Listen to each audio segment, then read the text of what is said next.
What's going on, y'all? Thanks for checking in the Khaliis Take. You know what to do. Hit that like, subscribe button. Also hit that notification bell just so you can get the newest and the bonus content first. But hey, let's just go ahead and jump right in. Here lately, Patrick Beverley has spoke on the Clippers, and he spoke on them very highly. Actually, he spoke on them on Stephen A. Smith's show. And he's also mentioned them also on ESPN First Take as well, the days he's been on there. And he spoke highly of the Clippers in regards to, he said he loves what the Clippers are doing. You know, he likes the atmosphere and everything after he's left. And he definitely likes, you know, what they're becoming, what their, you know, their direction in getting Norman Powell and getting Robert Covington, also being able to keep, you know, Marcus Morris and, you know, Luke Kennard as well. And to add to that, he's absolutely right. I mean, the Clippers, they definitely, you know, have added some pieces to their roster where now it makes them even more of a formidable team and definitely legit to win a title. You know, adding Robert Covington and Norman Powell, I've said it on many occasions, those guys are priceless because both of them play defense. Both of them can knock down shots. Norman Powell is more of a scorer than Robert Covington, but at the same time, Robert Covington, if he's left wide open, he will knock down threes. And he shoots them at a pretty decent clip. So, and his defense is, you know, really, really good. I mean, he might be he might be like second or third best defender on the team, you know. So when you look at that in its entirety, they actually got some really good pieces after, you know, Patrick Beverley has left. And just to hear Patrick Beverley say that, you know, simply because a lot of people know him to be critical at times. He's definitely not being critical of his former team, even though he was after Minnesota beat the Clippers in the play-in tournament. But at the same time, that's more like, you know, just competition and him being in the moment. And I definitely understand that, but I definitely still know that he loves the Clippers and he loves the organization.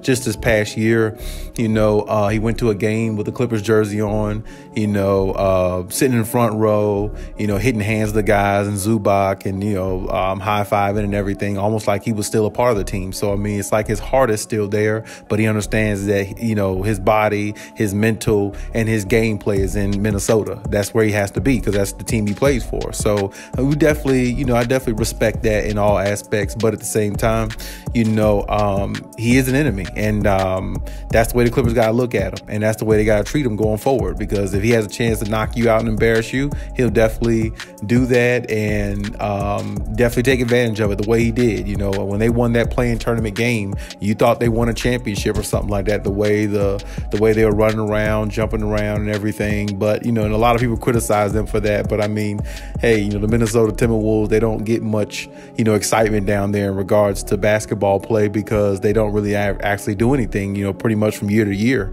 But now that they got Anthony Edwards, I really think that young guy right there is like the future. You know what I'm saying? So I definitely think he could be the face of the league at some point as well, possibly, because, I mean, I think he's only going to get better and better himself.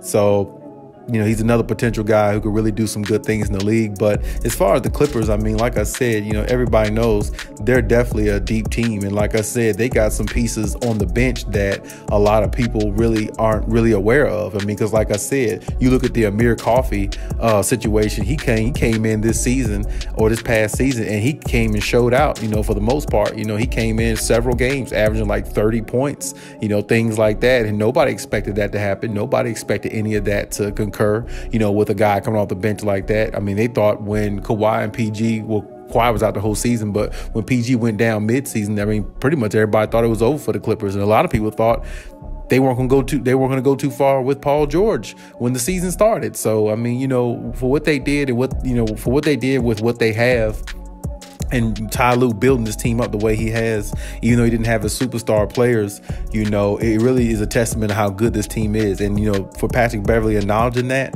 you know, I think he definitely believes the Clippers could win a championship. I mean, just like a lot of people can, because he also said on ESPN First Take that, you know, if Kawhi didn't get hurt, you know, they definitely would have went to the finals or won the finals.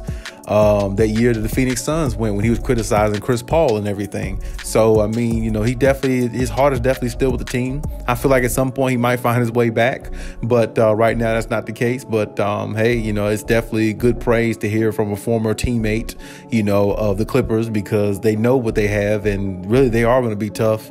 And if they can stay healthy, I just don't see nobody really, you know, doing anything with them. I mean, they're just going to be like too hard to deal with. The defense, the threes, the being opportunistic on defense, you know, the free throws, their top 3-point shooting team, their top defensive team.